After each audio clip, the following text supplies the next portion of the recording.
Welcome, listeners, to another episode of Listen, Learn, and Love, hosted by Richard Osler.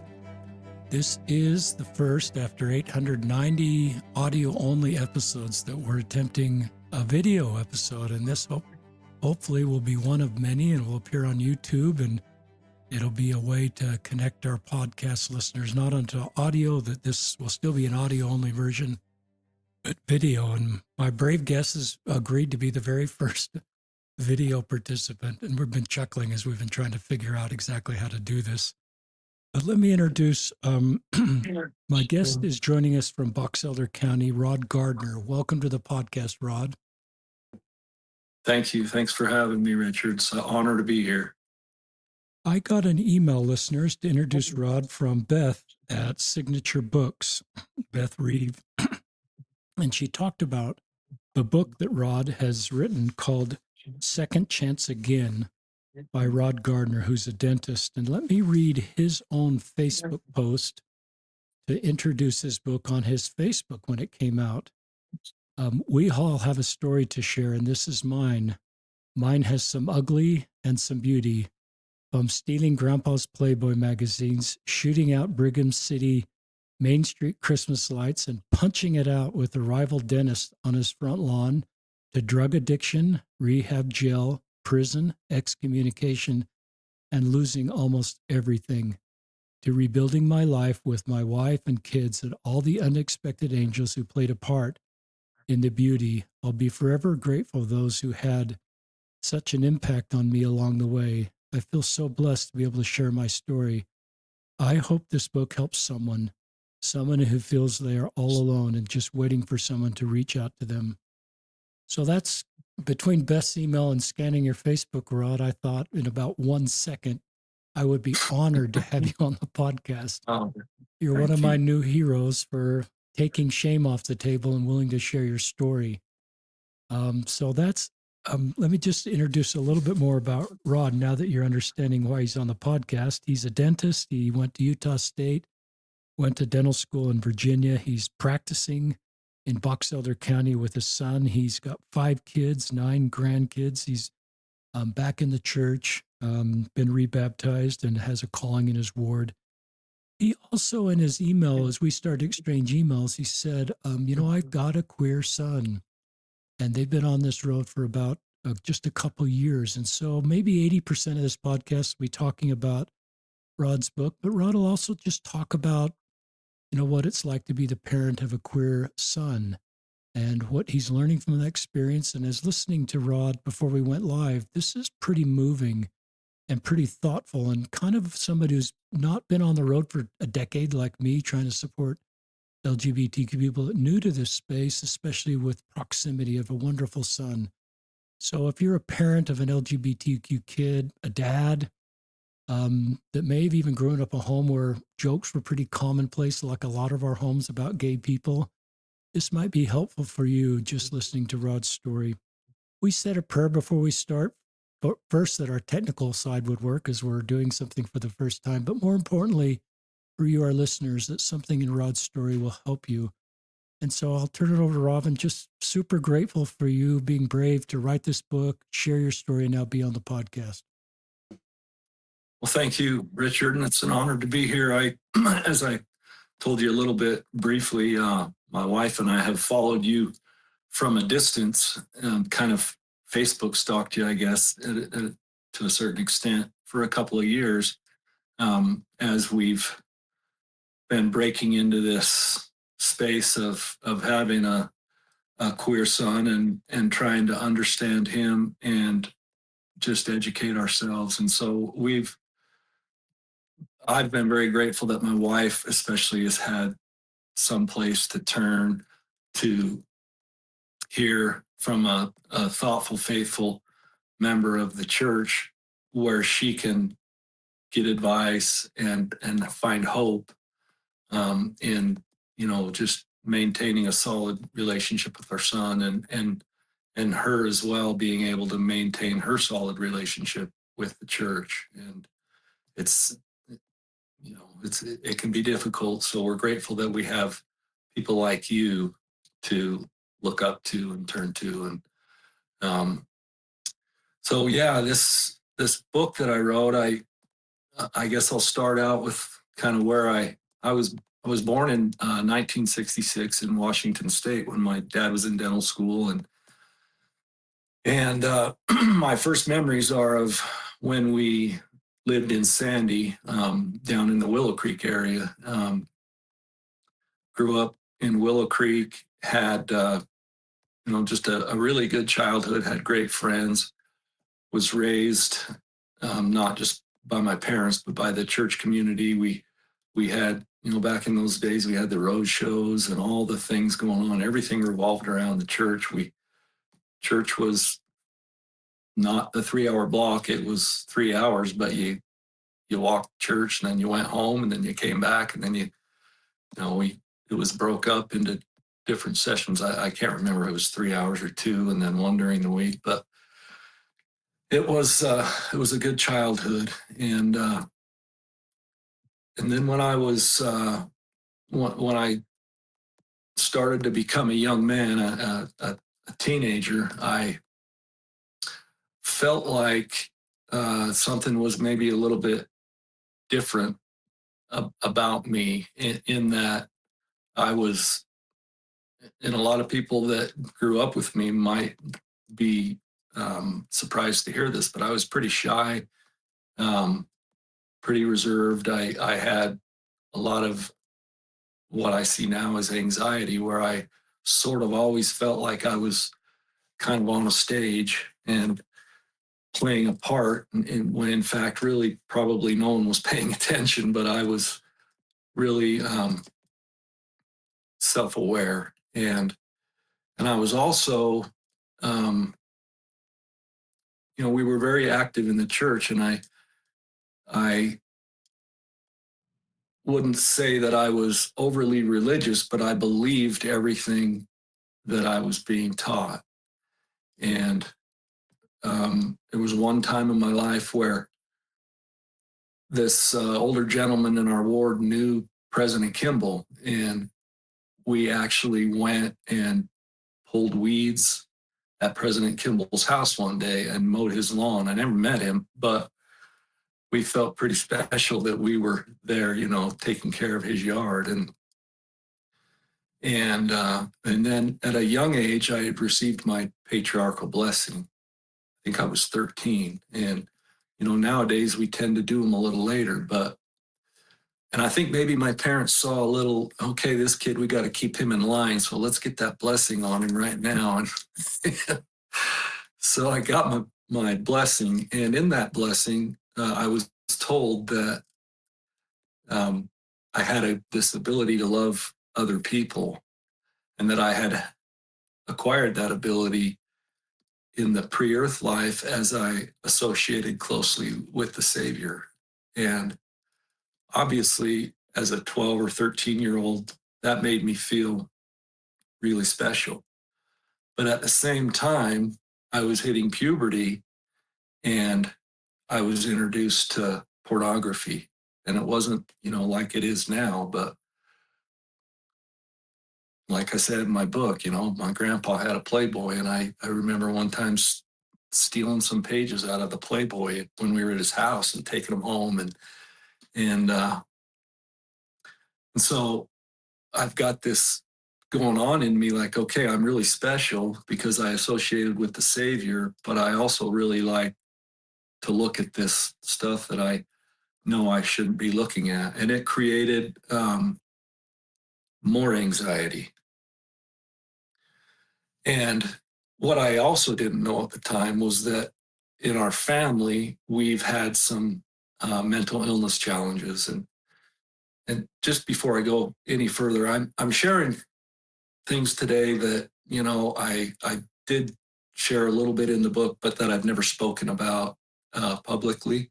So I'm going to try and be an open book here, but it's kind of difficult. And so these are things that at a young age I was wrestling with, like, okay, I know I'm special. I was a friend of the Savior in the pre-earth life, but I also have this desire to look at this stuff.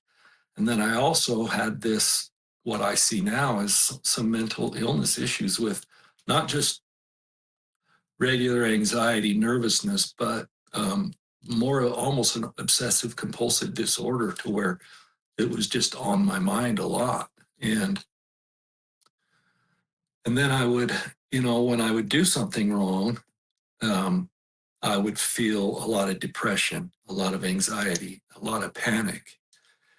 And because it was the 1970s and people didn't talk about these kind of things, and we didn't have podcasts and Google and a place to go to get questions answered. And I wasn't going to talk to my dad about it, that's for sure. And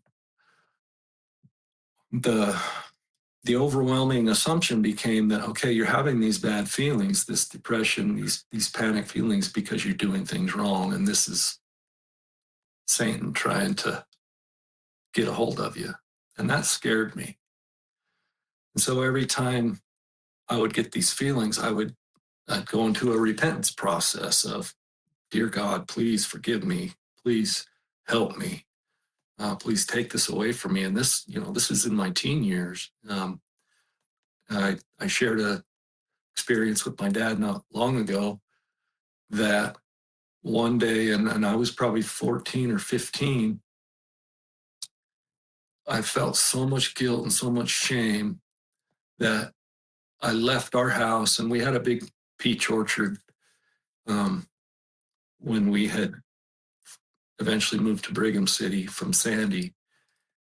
And I just ran through this peach orchard and down to the railroad tracks, and I crossed the tracks, and I found some trees, and I knelt down, and I just, once again, I begged God, just take this from me. I feel so horrible um, when I cave into these temptations, and things would go great for a while, but then here we go again. And so I entered this cycle of shame in my teen years of doing good, feeling good about myself, making a mistake, sinning, however you want to look at it, being depressed, feeling panic, anxiety, begging God for forgiveness, doing good. And, I had no idea at the time what cycle of shame even was, but I was wrapped up in it from my teen years. And then in high school, I eventually, I there was this. I found out that this girl liked me, and one of my friends said to me, she she drinks beer, and if you're gonna go out with her, you might have to drink beer. Well, I wasn't gonna drink beer, so I took one and I swished it around and spit it out so I could smell like I drink beer. And eventually I drank a beer, and I drank two beers when I was a junior, and I felt like all of the panic, all the anxiety, all the shame, everything went away. My shyness went away. I could talk to people. I could talk to girls. I didn't feel inadequate around adults. I just felt like, okay, this is what's missing. This is what's missing. And but the problem with that is when you're in high school, you can't drink every day to deal with life. And so obviously I didn't do that. But I knew that, okay, there's this thing that helps. And then shortly after that, I was introduced to opiates my senior year in high school through a friend. And I took one Percodan, which is an opiate painkiller, and I got that same feeling. It's like, holy cow, this is the missing piece. And this is even better because I don't stink. No one knows I've done it. I'm not hungover. Just all the crap that came with the alcohol wasn't there, and it was just a little pill. And so these were seeds that were planted in my mind during those years. And then, all us guys prepared for our missions, and we all got our wisdom teeth out. So when anyone had their wisdom teeth out, we knew they had some pain meds, and I don't know that those guys enjoyed them like I did, but if someone had some and they were offering, I was taking one. And then I got called on my mission, went to served a mission in Philadelphia, and that was when missions were 18 months. I came home in 1986 and went to Utah State. And shortly after I had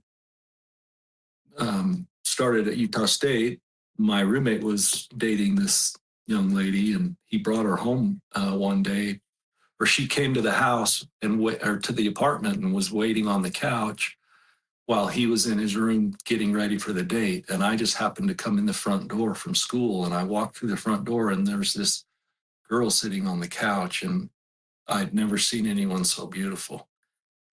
And our eyes met, and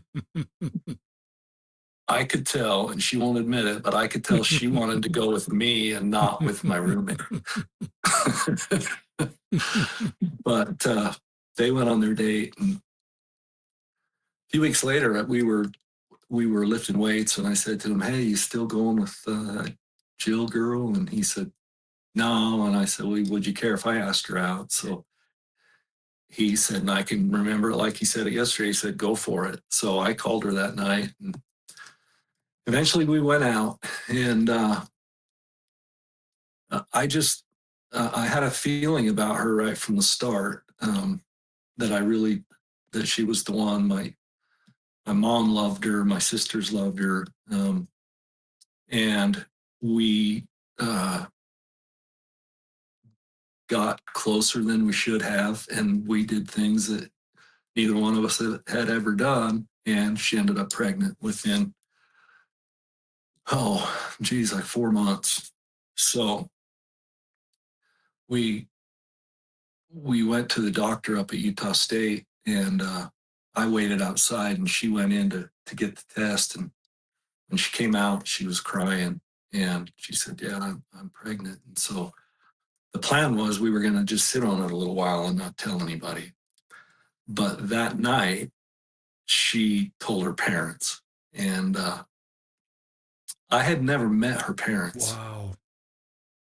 Whenever I would go to pick her up at her house, she would race her dad to the door and box him out and get out, and we'd be gone. And it's not that I didn't want to meet him, but she wouldn't let me. And so she calls me and said, "I told my parents, and they want you to come over." So I went to their house, and the first time I officially met her mom and dad was the night that she Wow. had told them she was pregnant. Her dad extended his hand and said, "Welcome to the family, Oh Rod." my gosh. And he's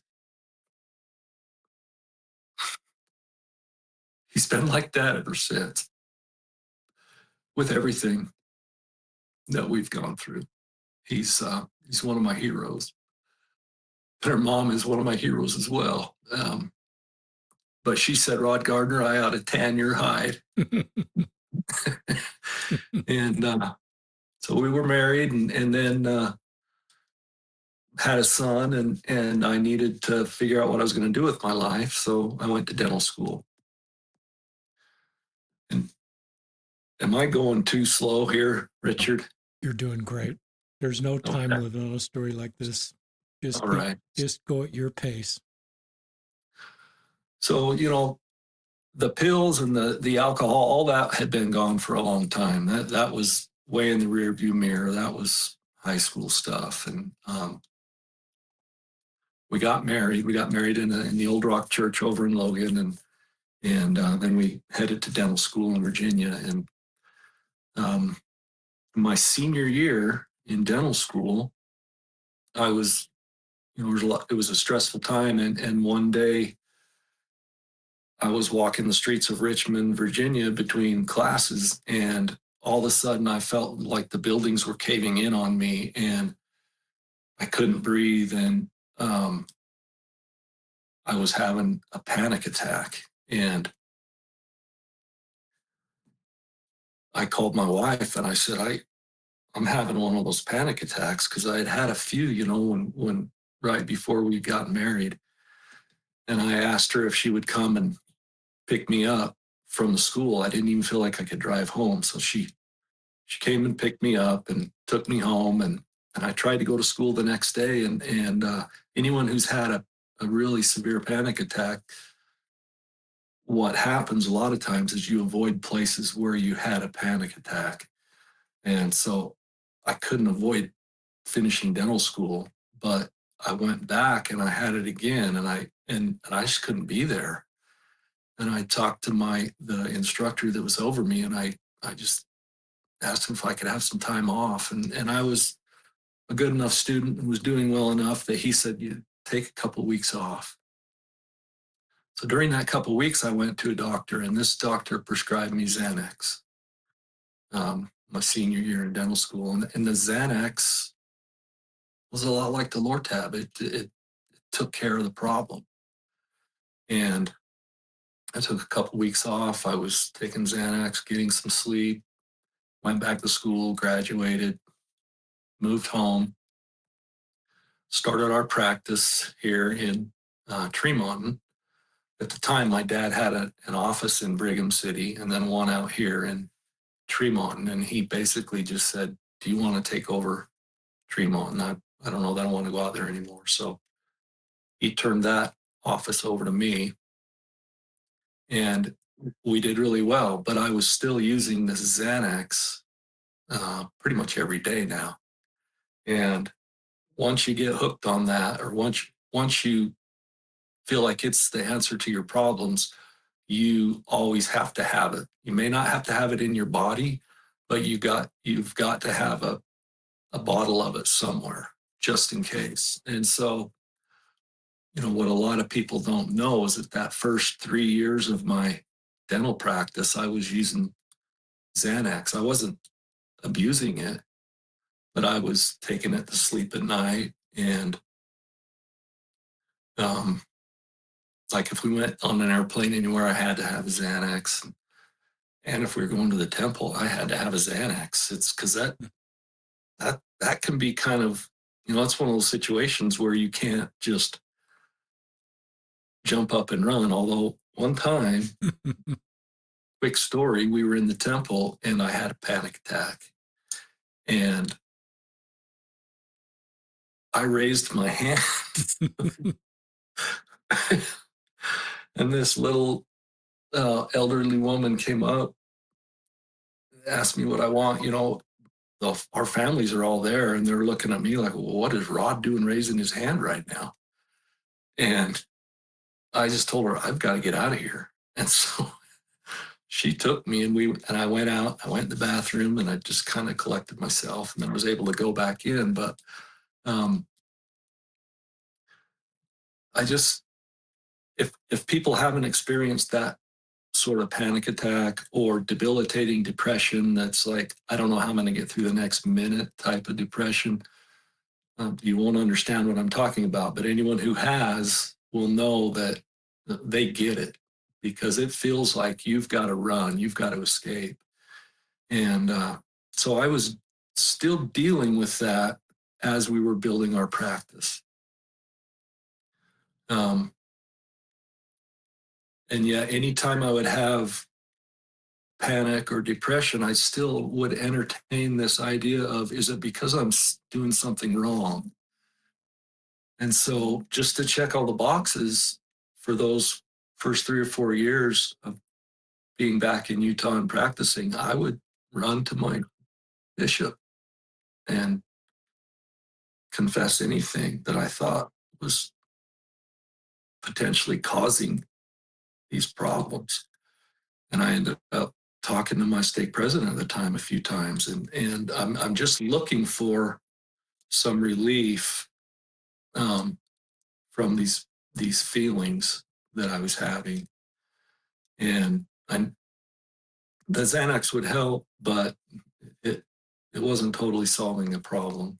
And eventually, we were building a new house, and I was working on the sprinkler system, and I injured my wrist, and for some reason, I thought, I'm going to see if I can call me in some Lortab, which is an opiate like Percodan.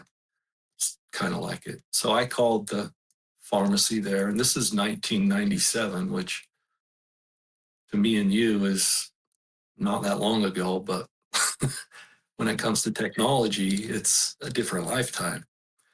I called the pharmacist and I said, hey, can I prescribe myself some Lortab? And this old guy says, yeah, just don't make a habit of it. So I got myself some Lortab, and I think I used that injury as an excuse. I think subconsciously I was maybe always entertaining this. One day maybe I can have that stuff again, and so I took that pill, and there it was, the solution to my problems. It was even better than the Xanax, and from that point on, at first I'd say, okay, I'll only use these on the weekend, but eventually I started using them during the week, and I got to a point where I was taking 10 Lortabs every day, and I think my sister heard a rumor from somebody, and she called my wife and said, I think Rod has a problem. And Jill approached me, and I said, yeah, I've got a problem. So we found a rehab, an outpatient rehab in Logan. And I was able to go there, I think in the evenings, and continue to practice. And I did a 30-day rehab over there. And I didn't take any opiates, but they allowed me to keep taking my Xanax because it was prescribed by a doctor. They didn't want me to. They wanted me clean from everything, but I was still on the Xanax. So I went through that program. And I think what I came out of there with was, okay, I get it, but I'm smarter than all these other drug addicts, and I can just manage it better. So shortly after that, I started using the pills again, and your tolerance builds. And soon I was taking, 20 to 30 pills a day. Went to another rehab. Got done with that rehab, and I still hadn't suffered any consequences with the law or anything. I was getting them through drug reps and different ways, but then the use escalated, and my story is not unique. Through rehab, I heard this story over and over again. I was taking 40 to 50 Lortabs every day. And, you take 10 at a time just to get out of bed in the morning. And so that time I ended up in the hospital at LDS Hospital and being detoxed from the opiates. And then I went to an inpatient program up at Cirque Lodge up by Sundance. Spent a month there.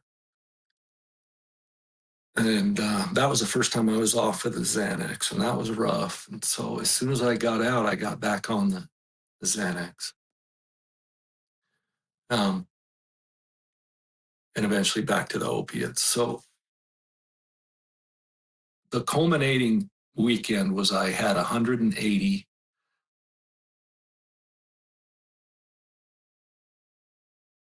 And I really shouldn't be here. I was pretty sick. I was breaking the law now to get these pills. Some of the things that I did, we would go to church, and we'd get into church, and I'd look around, and maybe I could see someone that I knew had had a surgery, because I was in the elders quorum presidency at the time, and look around and see if they were there. And if they were in church, I would dismiss myself. I would just walk out and go to the neighborhood knowing that they were in church, and I would go in their house and steal pills from them. One time a guy came in, I pulled his tooth, I prescribed him some painkillers.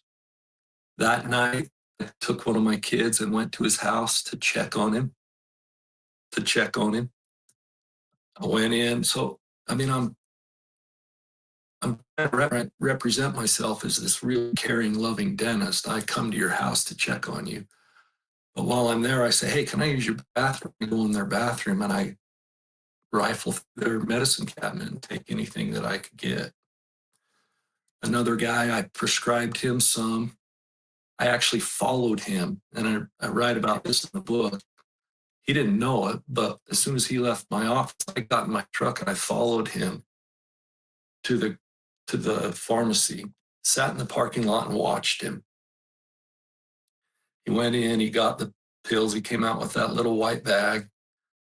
And I'm sitting there going, what am I doing? Am I gonna wrestle him down and take these pills from him? What am I doing? But I'm just so gone in my addiction at this point.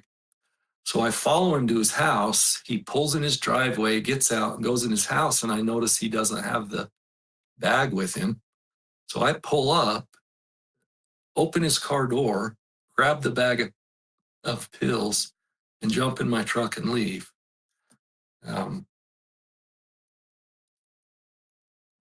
Yeah, I did horrible things. And eventually I was arrested for prescription fraud, and went to jail, and that began my time being incarcerated. I feel like I'm rambling, Richard. You're doing great. It's so brave of you just to be so open and honest. And I just know there's people that have never heard a story like this. They're in a really tough spot and just feel less alone because of your book and your willingness to just be honest and share. And this is takes a lot of courage. These are not your best moments, Rod. No, they're not. But keep sharing. You're doing a great job. Okay. So I end up in jail, and I in my book I tell a lot of stories about jail, but I'll just kind of try to get through that a little quicker. I ended up in jail, and I would go in for a couple of days and then I'd get out. And then I'd go in for a couple of days and I'd get out. And the judge decided to put me on some medicine that would block the effects of the opiates, so that it would be pointless for me to take any opiates. So I went and filled a prescription. This was the mistake the judge made. Was the doctor gave me the prescription. I went to the pharmacy and filled it. And then I was supposed to take it to the health department and give it to the ladies at the health department. And then every day I was to go in there, and these women had to watch me actually take this pill so that they could keep a log of it. And then the judge would know that I was taking my naltrexone and Antabuse. So I went and filled a prescription, and I got this idea, well, before I take these to the health department, I'll just dump out the naltrexone and fill it with something else. So I dump it out and fill the bottle with Tylenol or whatever it was, take it to the health department. And for the next couple of months, I'm going in there every day. Here comes wonderful Dr. Gardner coming in to take his medicine. He's trying so hard. And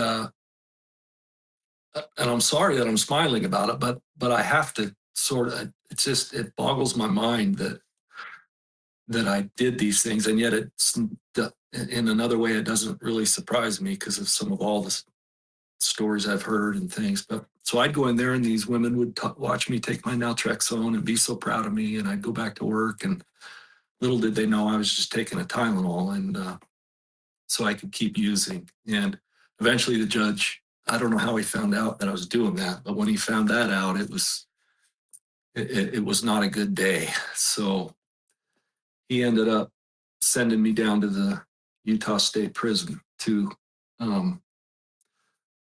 the prison's gone now, the one that I went to, but it was a building called A West, and that's where they did it's a diagnostic unit where they try to figure out why you're doing what you're doing. And just a side note, it's the same place that they sent Ted Bundy way back in the day. Yeah. And so I have a picture of Ted Bundy wearing this shirt that says diagnostic that he got at the diagnostic unit. So one of my good friends made me a couple of those shirts. Great. So I wear this diagnostic shirt. But so I go down there, and now I'm off everything. No Xanax, no opiates. I'm in withdrawal basically. And at A West, they put you in a 6x9 cell 23 hours a day. You eat in there, you have a toilet in there, sinks in there, your bed's in there. And if you're lucky, you get out for an hour. And for me, getting out for an hour wasn't joyful, because I was getting out with a bunch of other, some really hardened inmates, right? And while I was down there, it was tough, and I was certain I would lose my mind in that 6x9 cell, but somehow I made it through, and got out of there and went back to before the judge, and he decided to sentence me to a halfway house in Ogden. So I'd been to jail. Now I'd been down to the prison, and now he basically said, you need to go to this halfway house, and if you can complete the program there, you can get out and carry on. I didn't have a license to prescribe anymore, but I did somehow still have my dental license. So I had this hope of, okay, if I can get through this halfway house, I can still go out and practice. I go to the halfway house, and within a couple of weeks, a kid comes in my room one night, and he's got a bag with some Oxycontin pills in it, 7 of them. And my first thought was, get out of here. And I told him, get out of here with those. But before he could shut the door, my mouth started watering. And I said, no, I'll take them. And so I took those Oxycontins. And within a couple of days, someone ratted me out, and I took a UA, and they stuck me in this holding cell down there at Northern Utah Community Correction Center. And I knew I was going back before the judge who had just sent me there. And he told me when he sent me there to the halfway house that this is your last chance, So I knew I was in big trouble. And I was looking at 5 third-degree felonies, which I'd been convicted of, and 2 second-degree felonies that carried 1 to 15 years. So I was really staring at possibly doing some time. And the dental board had found out what had happened at the halfway house, so they revoked my license. So I'm in this holding cell and waiting to go back before the judge. I was in there for a couple of days, and I couldn't find one good thing to focus on. Normally in life, if things are really bad, you can go, okay, well, I've got this. I couldn't think of anything. One minor thing that I forgot to mention was that while I was in jail, my wife filed for divorce. And this was before I messed up at the halfway house. She had filed for divorce, and she sent the papers in for me to sign. And I'm so glad, but I tore them up. I wouldn't sign them. And, but now I'm in a holding cell, and I know I see the writing on the wall. So I'm sitting in that holding cell, nothing to hang on to. And there's a knock at the door. And one of the other residents, one of the other inmates, yells, "Hey, Doc." I said, "What?" He goes, "Your wife called, and she said to tell you that she loves you." And that gave me that one thing. What I found out later is that, and she told me very plainly, I did not love you, but I knew you had nothing. And I knew you needed something. But that carried me through those days in that holding cell. And then I went back to Cache County, and thank goodness for a good attorney. He delayed my appearance before the judge for 6 months. So I sat in the Cache County jail for 6 months.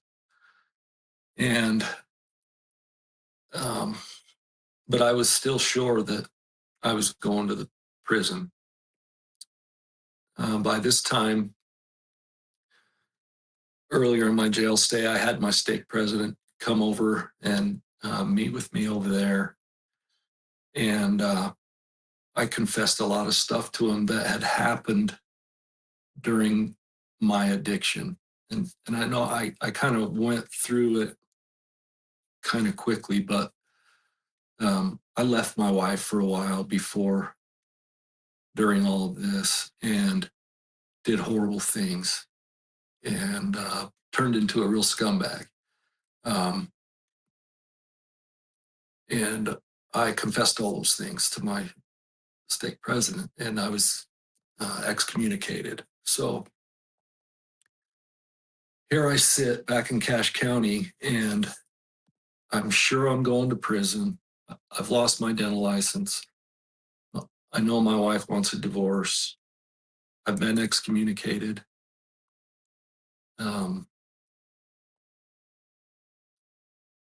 and she was selling my practice because she had to take care of our kids. So I'm in this cell with 40 other inmates. It was like a dormitory type place with triple bunks. And there was another LDS guy in there, and I was telling him, this is what's going on in my life. And Richard, I couldn't find any peace. I was, I'm there's no drugs in me anymore. There's nothing to solve my problem. I'm excommunicated, so I'm feeling like maybe God doesn't even want to hear from me. And I'm telling this guy, and he flat out said to me, Rod, this is like the worst story I've ever heard. Well, thank you. But he said, do you want me to give you a blessing? And I'm like, hey, I'll do whatever. So there's no privacy in there, but there is an area where they've got showers with just little curtains. So we go over in this shower area and pull the curtain, and he gives me a blessing. And anyway, I could not find any peace. There was nothing to grab onto. Like, okay, yeah, she said she loved me a while ago, but that's gone. And I was going to lose my mind. I was sure. And then one day, the guards brought the razors by for us to shave with. They drop them off, and they had them counted for one for each inmate. It didn't have your name on it, but they had one razor for each inmate. Well, I took mine and I went back into the bathroom stall, and I broke the plastic, and I got the razor blade out of it, and I stuck it in my shoe because I didn't know if I could handle going back to the prison. It's the worst place on the planet. And I could not find one thing to keep me going. And that night, of course, they came back and they picked the razors up, and they're missing one. So they had to shake the whole cell down, and they strip search everyone. But when they come to me, they say, oh, doc, we know it's not you. Go on ahead. So, I still had this little bit of privilege. Little did they know I'm the guy with the razor in my shoe. And that night, I laid on my bunk, and I just sort of scratched at my wrist a little bit with it, just like, okay, can you do this? If you've got to do this, can you do it? And I was chicken. I couldn't do it. And so I flushed that. And my next option was, okay, I got to pray. I just got to pray. It's the only thing I've got. And I'd try to pray, but be, dear Heavenly Father. And then, oh, my wife's leaving me. Dear Heavenly Father, oh, what am I going to do when I get it? Just constant noise. of negativity, and there's no chance, and he's not listening anyway, and it's loud in there, and the lights are always on, and the guys are watching, rap videos on the TV, and they're yelling and shouting and swearing, and I'm trying to pray and find some peace, and it's just impossible. So I got my towel and I wrapped it around my head as tight as I could, around my eyes and around my ears, pulled it tight, and then I just lay on my bunk to try and block out all the light, all the noise, and I just lay there. And they thought I was just trying to nap, but I was trying to pray. And I just kept at it. I kept at it. I kept at it. Eventually, I said a prayer. This is days. And then I said a prayer, and I felt peace. I felt like something good, even if just for a minute. But I was like, okay, there it is. There's that one thing that for some reason I can find a little peace on it. And so I would, a lot of the time, I would just lay on my bunk and I would pray. And, I'm a golfer and I used to love golf. And I still love golf, but I was really good at one time in my life. And it was because I golfed all the time and I practiced all the time and I got good at it. Well, I was doing that with prayer now, and I was getting good at it. And I was finding this peaceful zone that I could get in with prayers. And then they called my name one day and asked me if I wanted to be an inmate worker and work in the kitchen. I was like, yes, because that got me out of that cell with all those 40 guys. And they put me in a cell with 5 other guys. Old Joe, Hippie, Eric, Gus, and D. I still remember their names. And I get back to that cell and I'm working in the kitchen, but I want to kneel in prayer. I'm just feeling this. It's the only way I can find peace, and I really want to kneel. So, but I don't know how it's going to go over with these other guys. But one night, as they dim the lights, I get out of my bunk and I kneel down and I say my prayers, and then I get back in my bunk and wrap my towel around my head and keep praying. And nobody said anything. Nobody even said, "Hey, what are you doing?" or nothing. Like it didn't happen. I started doing that for a couple nights. Maybe the third or fourth night, I kneel down and I start to pray, and I'm in the middle of my prayer, and I feel my bunk move next to me. And I peek out of the corner of my eye, and this Indian kid whose bunk was on the other side of the room had jumped down and was kneeling next to me like this. And I just remember thanking God that I was there, that I was there having that experience. It was so powerful to me. And before I finished my prayer, he got up and got back in bed. I didn't say anything to him. And the next day, he grabs me and he says, hey, Doc, I don't know if you know, but I knelt down there by you last night. I said, yeah, I know. He goes, I don't know how to pray. Will you teach me how to pray? So I taught D how to pray. And we started kneeling together and praying. And within a little while, every now and again, one of the other guys would join us. And then maybe one of the other guys would say, hey, my brother's having a real hard time out there on the streets. Will you remember him in your prayers? And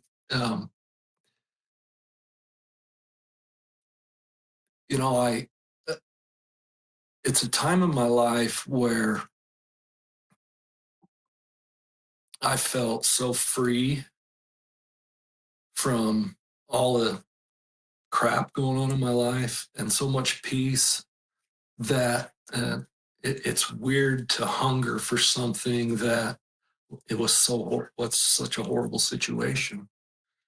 But I'd found peace while incarcerated. I'd found freedom while incarcerated.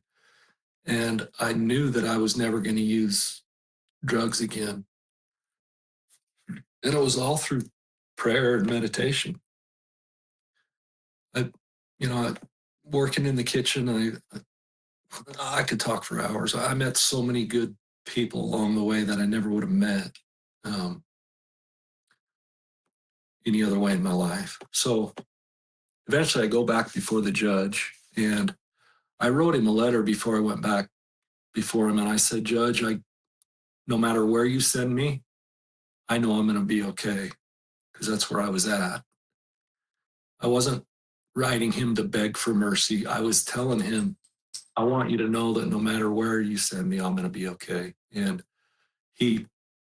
when I finally appeared before him, he says, Rod Gardner, your life is like a really bad country music song, but I think you're worth saving, and I'm going to give you another shot at the halfway house. So he sent me back down there, and I walked in there and I made it clear, don't bring any drugs around me. If you bring them around me, there's going to be a problem. And,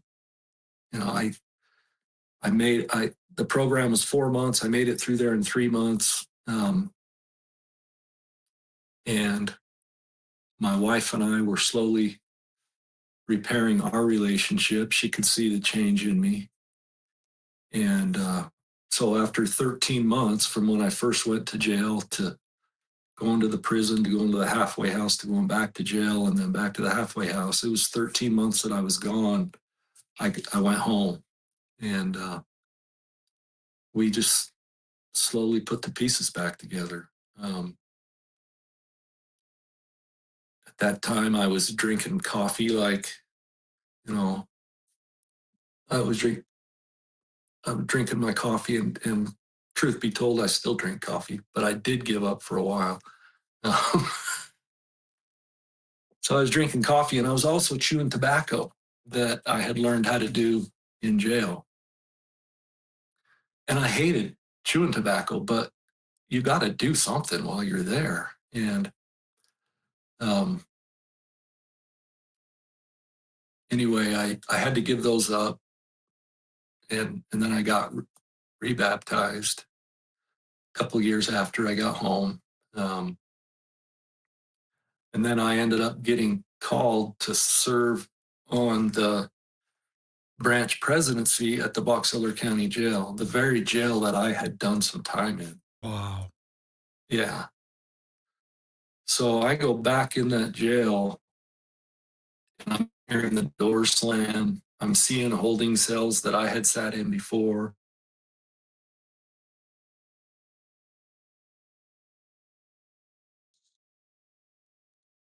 Were there when I was an inmate. And so I go in there, and they had to take my picture to make me a badge for my volunteer status. They took my picture. I've got this nice gray suit on, I'm looking like bishopric member. And the next week we go back to get our badges, and they hand me my badge, and they had mistakenly put one of my old booking photos on my badge. Everyone else had one in their nice suit and tie, and mine was this 240-pound. I was like, this is perfect. I love this. And I still have the badge, and I wore it proud in there. And I loved going back into the jail and working with the inmates. I worked with some of the guys that I did time with down in the prison who were still stuck in the system. And eventually I got my dental license back. Like I said, I was rebaptized. I worked at a dental office in Layton for a while. I had to do a 5-year probation with the dental board where I couldn't prescribe any drugs at all. I had to work underneath another dentist. He had to do all the prescribing. The dental board drug tested me 2 or 3 times a week randomly. And I was happy to be taking drug tests and going to work. And so I worked for that guy for 5 years. And then some office space came available in Tremont, and my kids didn't want to leave. And I thought, no way are the people in Tremont going to take me back, because my downfall had been pretty well known, pretty public at the time. And thank goodness we didn't have these things, these cell phones. But we bought that space and took a leap of faith, and started practicing back up here in 2009, 2010. And I've been so blessed by the people of our community. I've had people walk in that tell you a quick story. Another one. When I was using drugs, I walked in on my lunch break one day. One of my patients, I knew I had prescribed her some pain meds. I'm driving by her house. I know it looks like no one's home, so I stop and I go knock on the door. Nobody answers. I knock on the door again. Nobody answers. I turn the knob, open the door, yell her name. She doesn't answer. I'm thinking, okay, nobody's home. I go in. I'm in her kitchen cabinets looking for drugs. And behind me, I hear a voice that says, "What are you looking for?" Her husband, who worked graveyards, was asleep, and he woke up hearing someone going through his cupboards. And he comes out there, and his dentist is going through his cupboards. And I don't know what I said to him, but I got out of there. That guy came to me today for a checkup. Wow. I look at some of these people and I say, what the hell are you thinking? But people have been so good to me and so good to my family. And just love this community that we're in. And I'm just grateful. I'm grateful for everything that I went through. I regret what I put my family through. But honestly, Richard, I wouldn't have developed the relationship that I have with prayer without going where I went. And in spite of all of my weaknesses, and a lot of people know that I can be a crazy dude, and pretty off color at times. I know where my peace is, and I know where it's a solid foundation that I wouldn't have built any other way. And so I'm grateful for that. And that's basically my book in a nutshell. And then we talk about some of the people we've worked with and helped along the way. But I'm there. Brandon Lake is a recording artist who we love, and he has a song called Gratitude, and it's our family's favorite song because I don't know what else I can say, but thank you. And I'm just grateful for my life, for my family. Thank you, Rod. There's a lot of people that would just love to come through their headphones, and give you a big hug for your courage. I don't know. It's sort of the first time do this publicly and orally. It's probably a little different than writing a book where you can go through, but you did just a great job. And I'm hearing this story for the first time, listeners, and it's pretty moving. But obviously, that experience praying and having, the sacred space that happened in that jail cell is I will not forget that part of your story for the rest of my life.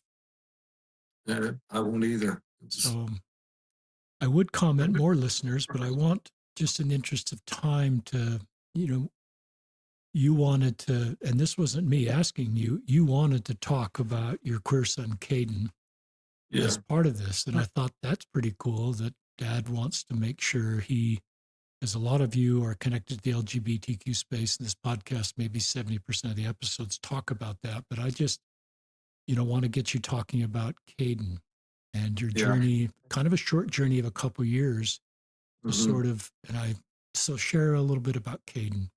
Okay. Well, we have 5 children, 2 boys and 3 girls, and my oldest son is he works with me in the dental office, and then Kaden is our younger son, and he recently graduated from the University of Utah with a degree in psychology, and he's a personal trainer. He's the fittest person in our family, and but a couple of years ago he came out to us as queer, and as I was writing my book and looking back on my life and looking at the things that made me feel inadequate or like there was something wrong with me, I never felt like the only, other than when I was in jail and facing all, but as a younger person, I never felt like my only options are, my best option is debt, is to not be here. So I had this compulsion or this desire for something that I knew one day I would be able to marry a woman and love her and satisfy that human desire. Well, now all of a sudden I'm looking at my son and going, okay, he had the same things, but he didn't have, he couldn't look at it and go, okay, well, one day I'll be able to have this relationship. Um, and then I look back on just how our household was. We're a sports family, a hunting family, just all, not all American, but a, a testosterone filled house. And I know that there was many times where things were said and even with my older son's friends, the conversations, and I just can't imagine what it would be like growing up, hearing those things, really feeling like, okay, something's really wrong with me, or why can't they, why did it have to be like that? And so my own journey softened my heart and maybe gave me a bit more of a, in some ways, prepared my wife and I to maybe look at this with different eyes. And it's been tough. It's all still kind of new to us. And when Kaden graduated from the U, we wanted to throw him a party, and so we said, we're going to have a party here at the house. We're going to cook whatever you want, and we want you to invite all of your friends. And so he came up with a list of, I don't know, 20 or 25 people, and we had all of our kids over here, our other kids, and we just welcomed all of these people into our house, and all I felt was um, love for all of them. And I took some time to speak to all of them and let them know that any one of you is welcome here at any time. We always have a room for you. We love you because you love Kaden.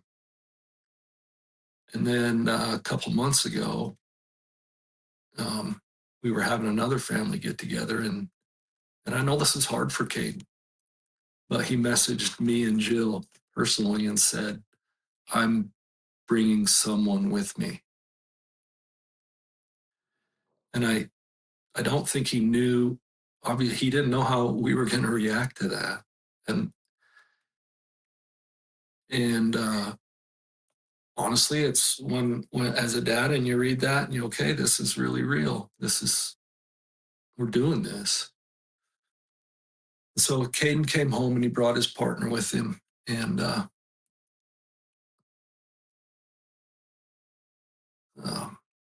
it was a Christmas.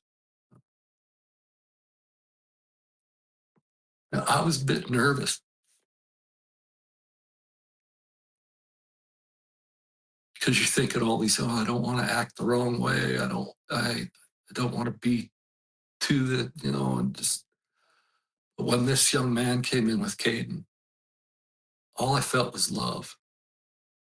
And I'm hardwired. I'm a 60-year-old child of the 70s and 80s. And I'm hardwired to be, and it's still in there. That hardwiring is there. But all I felt was love. And I just wanted to hug him. And I did. I hugged him and I told him I loved him. And I hugged Kaden. And my wife's going to be mad at me for this. I always sneak the kids a little extra cash. And so she gave them their presents. But as Kaden and Andrew were leaving, I followed them out. And I had a couple crisp $100 bills in my pocket. And I got out the car and I stopped them both. And I just said, I want you two to know how much I love you and how proud I am of you.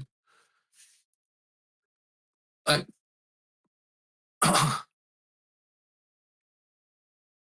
I look at the feelings I had of inadequacy as a young man, and so I can look at my son and I can look at this young man and go, holy cow, what must they have gone through? And I just told them I love them, and I gave them each $100 bill, and now I'm going to be in trouble with my wife. But and Andrew just looked at me like, what? And I just love them. I have nothing but love.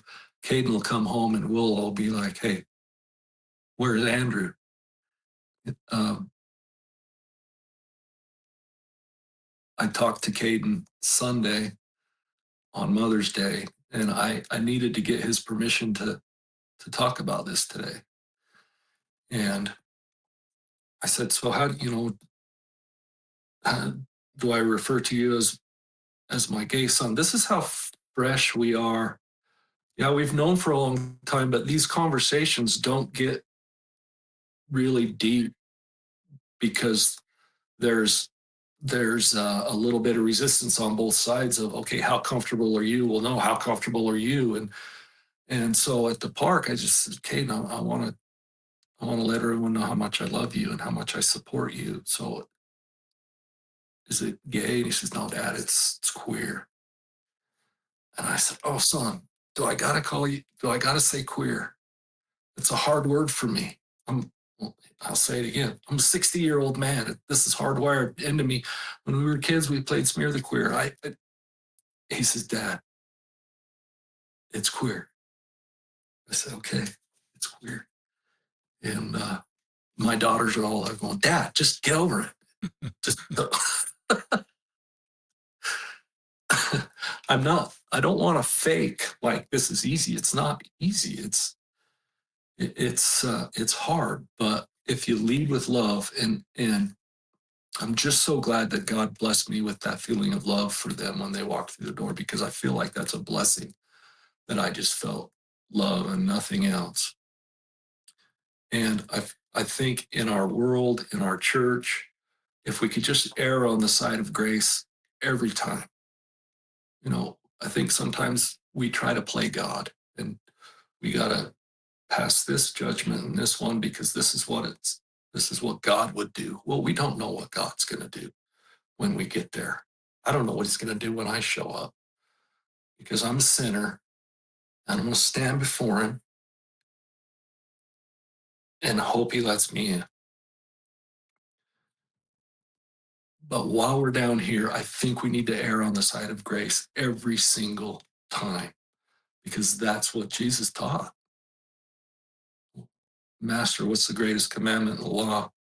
Love the Lord thy God with all your heart. What's the second? It's like unto it. Love your neighbor as yourself.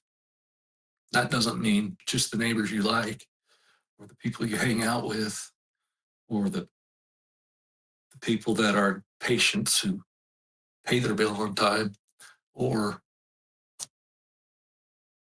people you agree with. That means everyone. Love your enemies. I mean, it's right there in black and white. And I'm not good at it. I'm trying to get better at it. I'm going to keep failing, but I just thank God that He gave me this gift of prayer and of just this love for my son and for his partner and for this community. And so that's what I had to say about my son. I want him to know. I hope he watches this. I want him to know how proud I am of him and how much I love him. And I want the world to know that. And if anyone has a problem with that, I welcome you to come talk to me about it. Listeners, I'm just honored to have had Rod on the podcast, and these stories are so sacred and so tender and so vulnerable and so healing. And it's because you have the courage to talk about really complicated stuff. And you're vulnerable, you're authentic, you're real. Sometimes we talk about the gospel of Jesus Christ in abstract terms, and Christ is there with us. And you have this power now to, because you've walked this road, Rod, that's really a painful road. You know that you give hope to others. I read this quote a lot on the podcast. This is you, Rod Gardner. Rod Gardner, the wounded healer. A minister's service will not be perceived as authentic unless it comes from a heart wounded by the suffering about which he speaks. The great illusion of leadership is to think others can be led of a desert by someone who's never been there. So you're a wounded healer. Listeners, we're all wounded healers. We all go through really tough times. But Rod is role modeling, he's not saying what he did was okay, obviously, but he is the wounded healer because he's come out of this, and then he can help us all know that God's real, Christ is real, they're with us when we don't think they should be there. And your desire to just find peace and started with that prayer just led you to this wonderful reconciliation with your family, your wife, your church. And it's a miracle, Rod. It's a miracle. And your wife, Jill, and others that are around you that you talk about, that are listening, you know this as well. You know this really well. And I sometimes think of Apollo 13 when I hear these stories. Apollo 13 is this, this Apollo mission that goes sideways. And Gene Kratz, when everybody thinks everything is lost, stands up in that movie in Mission Control. He says, "Excuse me, this is going to be our finest hour." So maybe that prayer in that jail cell, kneeling down, was one of your finest hours, Rod. And everything was lost, but you had the courage to kneel down and pray. And then others wanted to join you.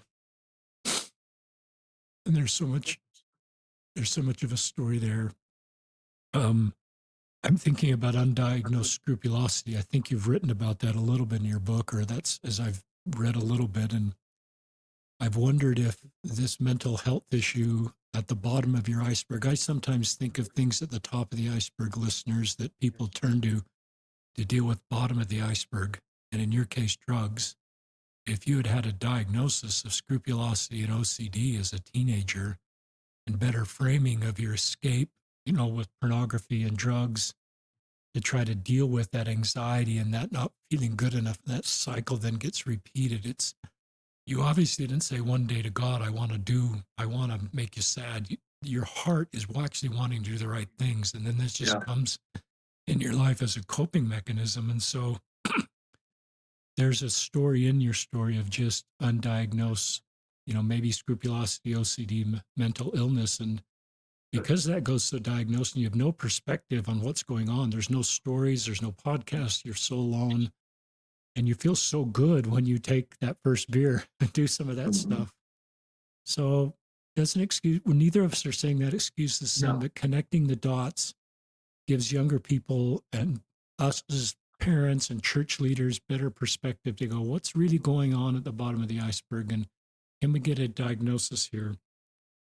But this raw, honest segment about Kaden brought tears to my eyes, and just that you love Kaden and you don't have a lot of experience in this space, but your own journey and your understanding of God loves you, even in that dark hour, in that jail cell, scales to God loves my son too.